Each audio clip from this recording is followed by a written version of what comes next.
Exactly. So it's supposed hard to be special. do. It's so hard to do, and it is hard to do. And it would have been an extremely tremendous event had it happened, but it didn't happen, and maybe it's because they do have fresh horses. And that's it's a hard.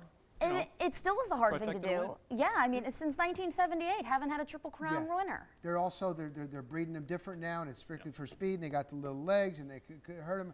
Anyway, okay, let's move on now. LeBron James, love him, hate him, fantastic player. He did this one-on-one interview with ESPN, and he said that he was the easiest target in sports. And then Michael Wilbon was like, in all of sports? And he goes, oh, I'm trying to think. Who? Roy is the... Well, give me another name, Roy. Give me another name, though. Alex Rodriguez. Let's start with that Didn't guy. think of him. Here, hey, LeBron, let me introduce you to this guy. His name's A-Rod. You might have heard of him.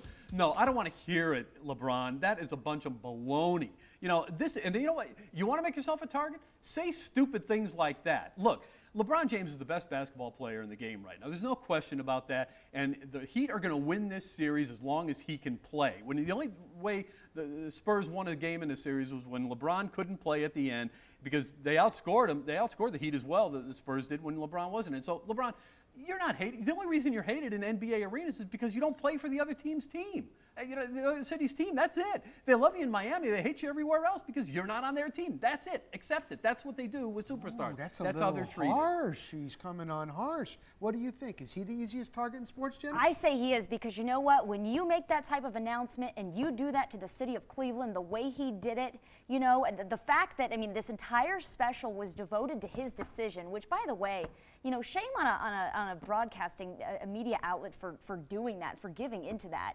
That was atrocious. And not just that, but of all the cities, that city has been through enough, have they not? Well, you're right, but you're right, General, you're right. But you know what, as you said it, you got to have a partner in that. He could have made the announcement any way he wanted, but somebody had to carry it live in order to make it the big event that it was. And now, you know what? I've forgotten about the announcement. I'm over the announcement. I'm telling you right now, people don't like the fact that he's a champion because he went to a team where they bought the stars.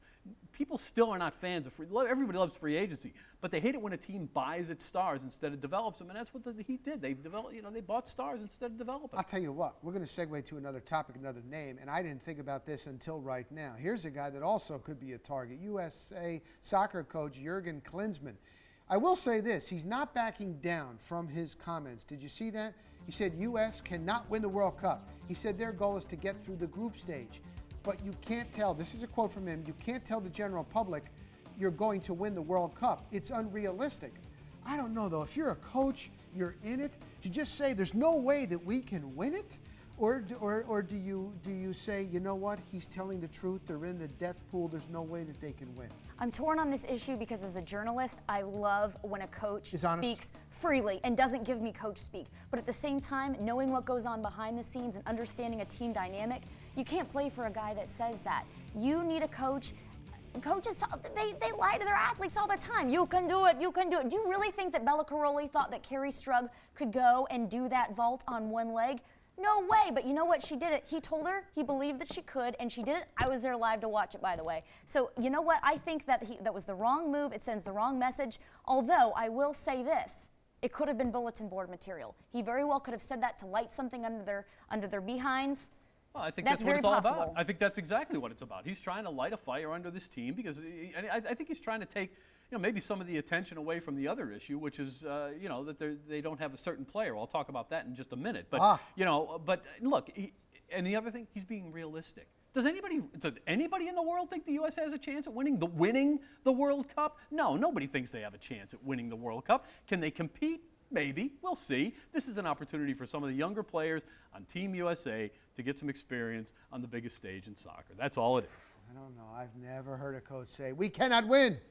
All right, next up, freestyle rants. I don't know what our panelists are going to hit you on. I'm going to talk about Johnny Manziel, but it's not only just that he was on the inflatable raft with the bottle of booze. It's all straight ahead. There he is.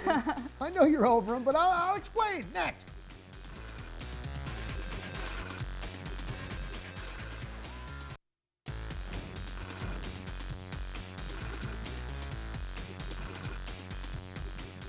Freestyle rant time. I know my panelists are chomping at the bit. So without further ado, from Tampa Tribune, TBO.com, Roy Cummings. Chomping away. Yes. Thanks, Rock.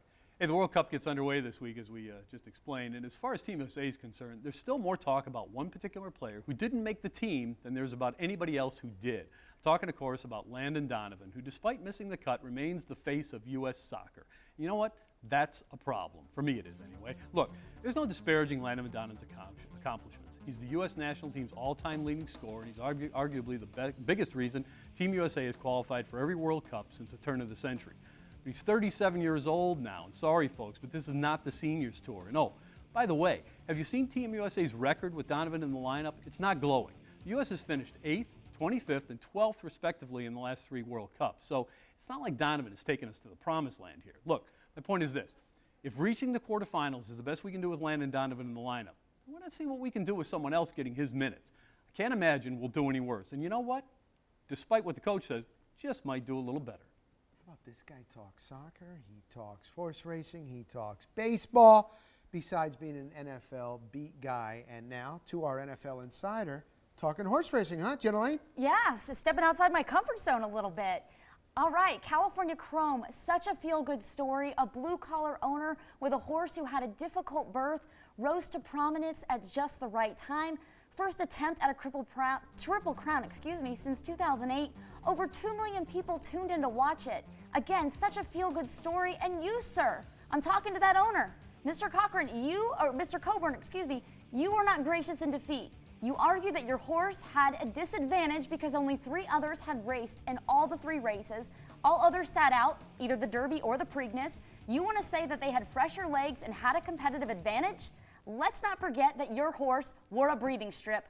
Prior to it was 2 for 6, okay? And afterwards, 6 for 6. So you, sir, are speaking out of both sides of your mouth. You can't have it both ways. She's the first one this weekend that has brought up the breathing strip. Exactly. I have not heard a breathing that. strip while you did that. That would have Yeah, you should have. emphasis. Yeah, Slick Rick would have done that. Rick, thank you very much. Hey, Johnny Football, okay, I know what you're saying, but he continues to make off-the-field news. And this is not going to stop until he gets on the field in the regular season and he stinks it up. Now, hear me out. I'm not saying or wishing that Johnny Football will stink, but he's not going to change. He likes to have fun, and he should. But if you talk the talk, you got to be able to walk the walk. Over the weekend, there was a picture circulating showing him floating on an inflatable swan with a big bottle of something in his mouth. He was at the X Games. He was at a party in Austin.